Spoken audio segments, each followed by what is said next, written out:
一位哲学家与一位僧侣会碰撞出怎样的火花？大家好，感谢大家收看今天的节目。小编今天要给各位师兄带来的是节录自《僧侣与哲学家》一书中的一段精华内容。这里的哲学家是指法国法兰西学院院士让·弗朗索瓦·和维勒，他是著名的哲学家和政治评论家。这里的僧侣是指他的儿子。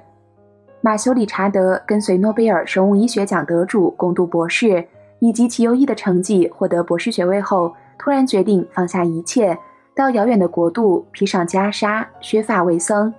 马修的决定并不是因为他遭遇到什么困境，而是他看到了另外一种生活的可能性。内容以一问一答的形式为我们展现了一套非常完整的佛教体系。由于内容很长，小编将分为上下两期为大家叙述，略有删减。哲学家，我想知道你什么时候做的这个决定？僧侣，我还在念大学的时候看到了一个介绍喜马拉雅修行者的纪录片，感到非常震撼。我觉得如果有人有办法达到完美的境界，就一定是这个样子。佛教没有打算发展一种新的理论，而是忠于上千年的心灵传承，成为有成就的继承者。因为你和母亲的关系，我认识了很多哲学家、思想家、艺术家、诗人、科学家。可是他们虽然在各自的领域中都是天才，但这些知识和才华并不能让他们成为一个好人。一位伟大的诗人可能是一个混蛋，一位科学家可能对自己不满，一位艺术家可能自恋和骄傲。我总觉得缺少了什么感觉，反而是那些出家人让我看到了一种非常不同的感觉。他们的生活方式似乎就反映了他们所教导的一切，于是我决心去找他们。哲学家，你最初的动机是不是要逃避痛苦？僧侣，痛苦是无知的结果，所以必须要被驱除的是无知，而最根本的无知是相信自身真正存在，相信现象界的实在性。减轻他人即时的痛苦是一种义务，但光是这么做是不够的，必须要根治痛苦的根本原因。我不否认生物学和理论物理的迷人之处，但是知道了这些事情能够帮助我们理解快乐和痛苦的心理过程吗？难道没有一种内在祥和的方式，不依赖健康，不依赖权势，不依赖成功，不依赖感官享受，同时这个内在祥和也是一切外在祥和的源泉。佛法让你要清晰地认出自我没有实质的存在，这才是你所有问题的根源。放下对自我的信念，就可以让内在的和平自然流露。佛法不只是在形容心中会产生的状态，它还能示范如何转换这些状态，所谓的解放这些状态。对自我的执着就是无知最基本的表现，也是所有负面情绪的根源。这个自我究竟在身体哪处？你越是去找它，越是找不到。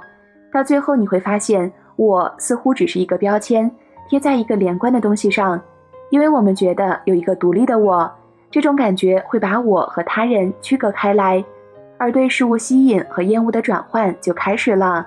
发现自我并非真实的存在，能够让我们不再被自己的念头所奴役。哲学家，佛教是一个宗教还是一套哲学？你的转变是一种宗教性的转换，还是某一种纯粹属于哲学性的突破？僧侣，法师们经常会被问这个问题，他们通常以玩笑的方式回答。可怜的佛教，宗教家说它是一种无神论的哲学，一种心灵的哲学。哲学家说它是一种宗教。也许正因为如此，佛教有了一种优势，可以在宗教和哲学之间搭起桥梁。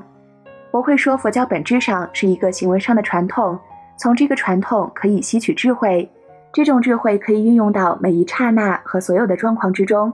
如果我们对宗教的定义是要盲目接受一种教义，不需要自己重新发掘那个教义的真理，那佛教就不是一个宗教。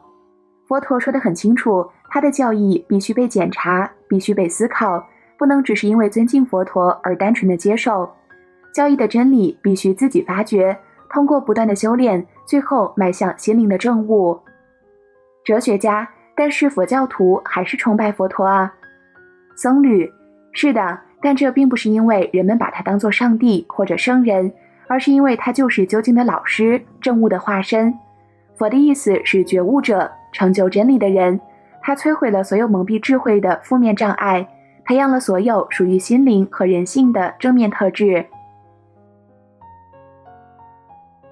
佛教在西方的形象非常正面，但它一直被视为一种纯粹而直接的教义，可以被接受。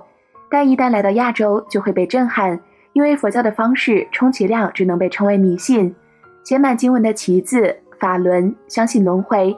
我那天看到的那个3岁小孩，又号称是什么转世灵童，这是怎么回事？僧侣对于许多宗教而言，意识持续到死亡之后是一个不争的事实。在佛教，证据来自一些人的经验。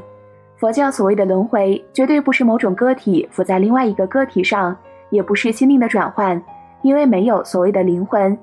通过许多次转世所留下来的，并不是一个人的身份，而是一种被培养出来的意识流。至于经幡和法轮，并不是迷信，只是反映佛教有各种丰富的方式，来提醒我们对心的觉察性。风吹动的经文旗，有灯的火，热气转动的法轮，刻上咒语的石头，我们所作所为，自然界的每一种元素都可以刺激我们从内在祈祷，激励我们的利他念头。不论吹过这经幡的风吹向哪里，愿他所碰触的所有众生能从他们的痛苦中得到解脱，愿他们能经验快乐以及快乐的因。哲学家，到底什么是咒语？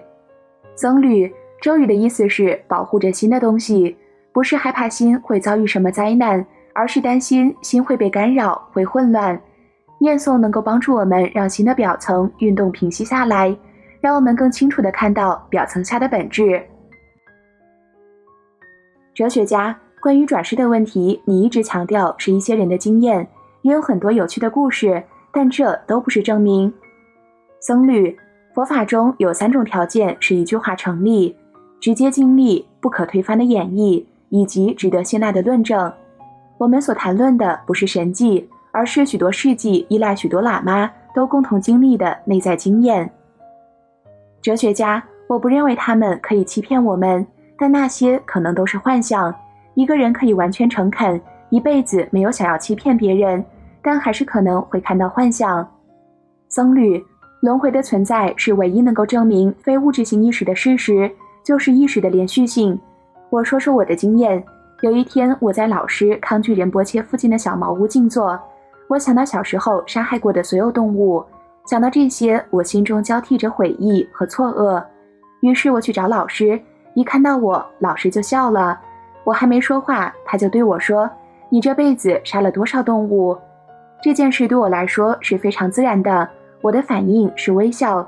当信仰离开理性，就变成迷信；当信仰背叛理性时，更甚之。但当信仰与理性合并的时候，就能够防止理性变成一种纯粹知识性的游戏。佛法的信心不是盲目的，也不是对某些教义的非理性信仰。我亲自参加过寻找转世灵童的工作，小孩找到后，我们要为他在山洞里举办长寿仪式。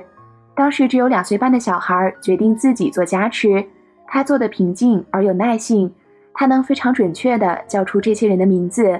人群中有一个人来自不丹，是钦哲仁波切生前的老佣人。一位喇嘛提醒他仪式快结束时，这孩子指着人群中的这个老人，要求对他做加持。老人立刻掉泪。哲学家，佛教的真正核心是什么？僧侣，用最简单的方式来定义佛教，就是首先把它视为一条道路。这个道路的目标就是要达成我们所谓的完美。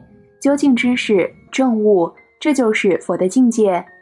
哲学家，在达到完美的那一刹那，我们会消失吗？僧侣，干嘛消失？正好相反，达成证悟，佛陀便开展庞大的助人行动，教导他人，指引他们，就像是导游引领他人走向佛陀自己走过的路。唯一会消失，并且是完全消失的，就是无知。相信一个自我的存在，是无知最主要的表现。成佛的意义是对事物究竟本质的觉知，不是一种重新建立，而是一种发现。最基本的概念就是众生都有佛性，一般众生的佛性被埋在众多障碍之下，这些负面心理因素是因为执着于实质存在的自我及现象。道路就在于要化解掉所有掩盖真正本性的东西，让我们能够看到它真正的面貌。哲学家，这令我想起柏拉图对于回忆的理论。对苏格拉底而言，学习是一种回忆我们所遗忘的事物的过程。僧侣，证悟的目的不是要离开这个世界，而是不再被它奴役。世界本身并不是坏的，只是我们觉知它的方式错了。所谓娑婆世界，就是存在世界的恶性循环，是由无知所撑起的，是一个痛苦、散乱以及混淆的世界。整体而言，这个现象世界无始无终，但是生命有潜力打破这个恶性循环，通过净化自己意识河流的方式达到正悟，从此从轮回循环中解脱出来。哲学家，你所谓的空性是什么？是虚无吗？僧侣，很多人对空的概念感到不安，甚至害怕，那是因为他们把空性和虚无混在一起了。虚无之中一无所有，而空性事实上是虚无的反义词，它是一种宇宙的潜能。任何现象如果究竟本质不是空性的话，根本不可能显现，包括自我和外在世界，都没有任何东西是具体的、永恒的，会有具足的存在性。空性并不是什么和现象分开的东西，它就是现象的本质。佛法说世界是没有开始的，在任何东西显现之前，时间的概念是没有意义的。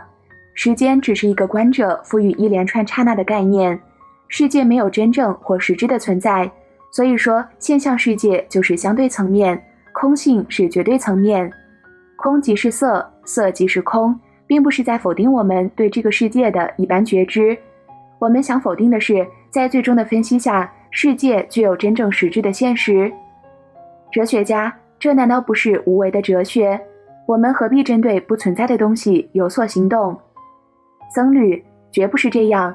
相反，这个观念让我们走向更大的行动自由，让我们对其他人更开放，因为我们再也不会被自我的执着和现象的具实性所困惑。因为众生确实经历着痛苦的经验，所以就算是幻觉式的，要除掉这种经验也是对的。哲学家，佛教不像西方的宗教，它既不承认在另外一个世界中得到永生的实质心灵，又不承认一个我们可以向他祈祷，此生能够帮忙，来生能够迎接我们的上帝。佛教和当地的宗教难道没有冲突的危险，没有竞争？僧侣，这种竞争没有依据，如果一方没有任何竞争的意图，对方的竞争就会自动终止。就是因为几个世纪以来，人们对宗教的了解程度越来越差，才会让某些群族利用宗教来进行压制和征服的行为。佛法提供观念，但从来不强迫这些观念，更不会想改变任何人的信仰。佛法就是愿意将经验分享给任何想参与的人，试图让人改变宗教信仰，不但可能会失败，也可能无意识中减弱他们对自己原来宗教的信仰。更好的做法是鼓励有信仰的人更加深自己的信仰，目的不是要改变人家的信仰，而是要增进他的福报。如果一个人感到跟佛法特别有缘，愿意把佛法视为一条心灵道路，也不能阻止他自由地走向这个道路。接下来他就应该精进的学习和修行。虽然对其他宗教要保持容忍和开放的心，但我们必须投入自己所选择的宗教。